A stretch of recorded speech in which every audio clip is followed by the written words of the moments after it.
O que você faria com mais R$ 1,5 milhão na sua conta?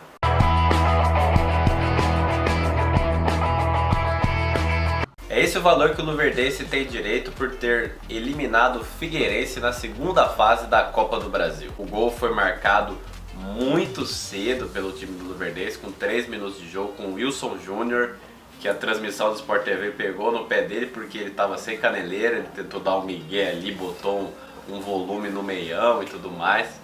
Aí ficaram ali falando que não pode, e realmente não pode, né? Realmente o jogador não pode atuar sem caneleira.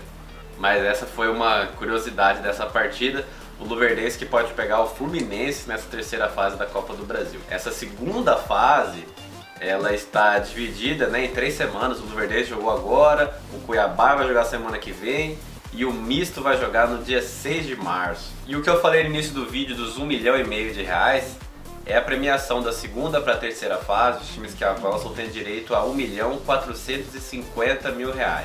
A dívida trabalhista do misto, pelo que eu tenho apurado, era de R$ 1.800.000. A cota da Copa do Brasil do misto de R$ 600.000 foi penhorada pela justiça. Tese para pagar essas dívidas. 1.800.000 menos 600, R$ 1.200.000. Ele avançou da primeira fase da Copa do Brasil, tem direito a mais R$ 700.000. Se ele avançar, se ele conseguir a proeza de eliminar a Chapecoense e garantir mais R$ 1.400.000 para os cofres, ele simplesmente vai equacionar as dívidas. Claro, se não fizer nenhuma besteira. O time tem uma folha para quitar, tem jogadores, não se sabe mesmo. Não dá para pôr a mão no fogo que a dívida será equacionada, mas é um jogo que pode tirar o misto do buraco de vez. Esse misto Chapecoense no dia 6 de março, na Arena Pantanal. Provavelmente vai ter uma mobilização muito grande para essa partida da torcida mistense. A Copa do Brasil é uma delícia nesse início de ano, que tem muitos jogos que não valem nada. De repente, sei lá, um jogo eliminatório, sem jogo de volta, que vale uma bolada para os times pequenos, principalmente. Por isso nós temos visto partidas muito difíceis para os grandes, alguns sendo eliminados, alguns passando um sufoco tremendo, tanto na primeira quanto na segunda fase. E justamente por isso, porque vale a vida dos pequenos. A Copa do Brasil está com muito dinheiro envolvido nessas fases iniciais. O Cuiabá vai jogar fora de casa. Infelizmente a torcida cuiabanista não vai poder acompanhar o Dourado aqui na Arena Pantanal. Vai jogar contra o Botafogo lá no Rio de Janeiro. E tudo pode acontecer. O Botafogo é um time reativo, ganhou do Defensa e Justiça jogando totalmente recuado. Conseguiu um bom resultado no jogo de ida, levou 1-0 para a Argentina e ganhou do líder do argentino, mas jogando ali, fechado, como time pequeno. Contra o Cuiabá, em tese, ele vai propor o jogo. Então tudo pode acontecer. O Cuiabá com uma proposta mais defensiva pode arrancar o empate, pode ir para os pênaltis, pode classificar. Eu não acho assim um favoritismo muito grande para o Botafogo na partida, não. Eu vejo um equilíbrio nesse jogo. Não ficaria nem um pouco surpreso se o Cuiabá eliminasse o Botafogo. E que coisa, né? Já tivemos Cuiabá e Botafogo na Copa São Paulo, vamos ter agora na Copa do Brasil. Início de ano aí interessante, né? Por Cuiabá enfrentando um time importante do futebol brasileiro aí várias vezes.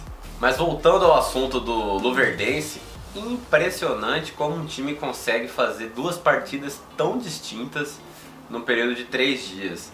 É óbvio que a importância de um jogo de Copa do Brasil que vale R$ 1.400.000 tem que ser levado em consideração, mas o Luverdense sofreu até agora a principal zebra do campeonato estadual, que foi ser derrotado de virada depois de ter massacrado nos 30 primeiros minutos de jogo o Dom Bosco. O Luverdense perdeu de 2-1 pro Dom Bosco, sendo que abriu 1-0 logo no começo e poderia ter aberto tranquilamente uns 3-0 no primeiro tempo, mas o Dom Bosco, com muita humildade, com muito trabalho e precisando muito da vitória ali para deixar a zona de rebaixamento para trás no estadual, empatou o jogo no fim do primeiro tempo, e no segundo tempo o Luverdense meio que não acreditou que poderia perder, e o Dom Bosco foi lá, virou o jogo, e aí o Luverdense se perdeu de vez.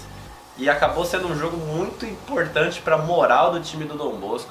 Essa vitória de 2-1, um resultado que deixou o Dom Bosco tranquilo e deixou o Luverdense, pasmem, na 7ª posição do Campeonato Mato Grossense.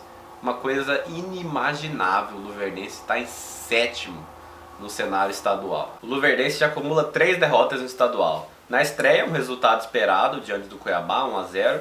Perdeu para o União, que é a grande sensação do campeonato, tem o melhor ataque, está na vice-liderança. O União ganhou de 3-2 do Luverdense. E essa derrota agora para o Dom Bosco. Mas não é motivo para grandes alardes. O Luverdense, mesmo na 7ª posição, está 5 pontos na frente da zona de rebaixamento.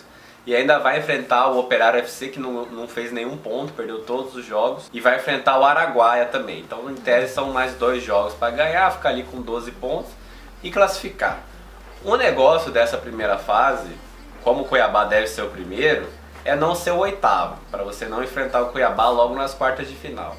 Os outros duelos vão ser inevitavelmente equilibrados, os outros duelos nas quartas de final do Mato Grossense. Mas esse vídeo é importante também para dar os parabéns para o time do Operário e o time do União, principalmente. O União que tem jogado um futebol muito bonito.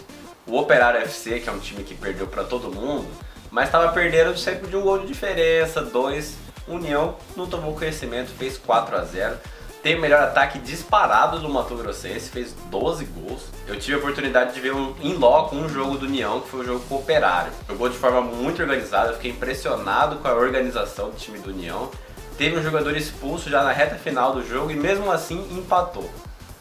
Então é um time que está invicto, é um time pra gente ficar de olho, que pode ser uma grande surpresa deste campeonato mato-grossense. E Rondonópolis é um polo importante, né, de Mato Grosso. É um polo que já chegou a ter 3 clubes e hoje concentra todas as suas forças no União. E tem uma curiosidade maravilhosa sobre o Colorado de Rondonópolis, que é o filho do Éder Moraes, ex-secretário da Fazenda de Mato Grosso.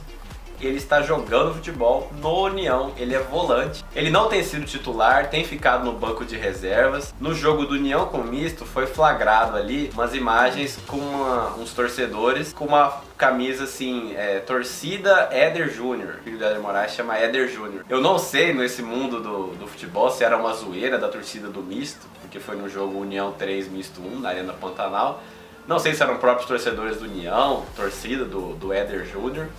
Mas teve esse fato curioso, torcida pro filho do Éder Moraes, para ele entrar no jogo, ele nem entrou. Ele é volante, já rodou por outros clubes, já chegou a jogar no Luverdense, nas categorias de base, foi formado no misto e hoje com 23 anos de idade está no elenco profissional do União. Então é isso, pessoal, o Campeonato Mato Grossense chegou na metade da primeira fase, já passou da metade da primeira fase, os clubes ali já sabem mais ou menos em que posição devem terminar, deve brigar ali Juara e Araguaia contra o rebaixamento, mas muito provavelmente quem vai ser rebaixado vai ser o Juara, e a briga por uma posição melhor ficar talvez no G4 para jogar o jogo de ida das quartas de final em casa. União e Operário aproveitaram muito que Sinop, que Misto, que Luverdense tem Copa do Brasil e focaram no estadual, fizeram uma grande campanha, já tem 11 pontos, muito difícil que Operário e União não terminem entre os 4 primeiros. É isso, pessoal, valeu, falou!